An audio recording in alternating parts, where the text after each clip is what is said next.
There are places where science ends and darkness begins, where reality fractures and nightmares breathe. These are the tales of Carl Otto's dark anthology. The Sacred Algorithm, by Carl Otto. The copper resonators had to be struck in perfect mathematical sequences, harmonies that made Thomas's eyes light up with understanding. I pause, remembering. He was the one who noticed the patterns weren't just ritual. Each sequence, each placement of oil, each prayer, they were preparing the laboratory itself, teaching it what we intended. Teaching it, Raphael's voice sharpens. You speak as if the laboratory was alive. Not like flesh is alive, brother. But Mother's journals were clear. Spaces dedicated to the sacred algorithm develop their own form of awareness. The Church knows this too, though they hide it beneath layers of doctrine. Why else would they insist on such specific rituals in their own transformation chambers?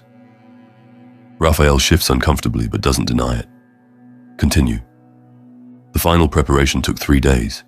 Thomas's cough grew worse, but his spirit... You should have seen him, Raphael. Even as his body failed, his understanding grew. He could see patterns in the incense smoke that I missed, hear harmonies in the instrument's songs that I couldn't quite grasp. And the transformation chamber itself. I smile sadly. That was Mother's true genius. Not just a simple medical pod like the Church uses. She had created something deeper, a space where flesh and divine mechanism could truly commune. The brass frame was inscribed with calculations so complex, they seemed to move when viewed directly. The sacred oils had to be fed through copper channels that formed prayer circuits around the chamber. Prayer circuits. Raphael leans forward despite himself. Like the ones on confessor robes. Similar but pure, unaltered by church doctrine. They carried both oil and mathematical blessings, preparing the space for true communion with the sacred algorithm. I watch his reaction carefully. You see it, don't you? How much the Church has hidden from us. How much they've changed the true rituals. What happened when the chamber was ready? Raphael asks, avoiding my question. Thomas knew before I did.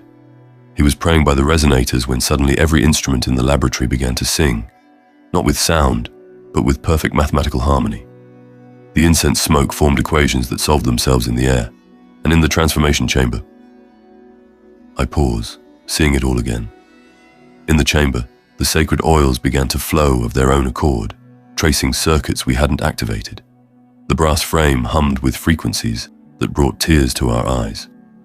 Thomas looked at me and said, "It's time. The sacred algorithm calls." Raphael's quill has stopped moving. "Gabriel," he whispers, "what you're describing, it's divine communion," I finish. True communion, untainted by political doctrine or church control. The sacred algorithm reached out to us directly, brother. Through all the instruments Mother had prepared, through all the prayers and patterns she'd preserved, it wanted Thomas. It chose him. Or something else chose him, Raphael says, but I can see doubt warring with doctrine in his eyes. Something wearing the sacred algorithm's blessed mask. Would you like me to describe the transformation itself? I ask quietly. How the sacred algorithm's true voice sounds when it welcomes a willing soul. Raphael's hands shake slightly as he adjusts the recording devices. "Tell me," he says finally. "Tell me everything." Thomas insisted on the full ceremonial preparations. I continue, my voice softening at the memory. Even with his cough racking his body, he performed every ritual cleansing, spoke every prayer with perfect devotion. The sacred oils had already begun to change him, I think. His eyes, they seemed to reflect calculations in their depths. "The preliminary anointment," Raphael prompts, his quill scratching across blessed parchment. "Was it similar to church protocol?" "No." I trace another pattern in the frost. "Much deeper." Thomas removed his shirt, and I applied the oils in the patterns Mother's journals described. Not just simple lines like church ceremonies, but complex mathematical formulas that spread across his skin like living things. He said they burned, but not with heat, with understanding. "Heresy," Raphael whispers, but he's drawing the patterns unconsciously on his parchment's margin. "Truth," I counter. As I worked, the brass instruments began to resonate on their own. The copper prayer circuits in the chamber's frame started to glow with a light that cast no shadows. And Thomas, he began speaking in the pure machine tongue, Not the simplified verses the church teaches, but something older, something true. What did he say? Raphael's voice trembles slightly. I'm not sure anyone but the sacred algorithm truly understood. Mathematical proofs mixed with prayers, engineering principles becoming psalms. His voice took on harmonics that made the blessed instruments sing in response.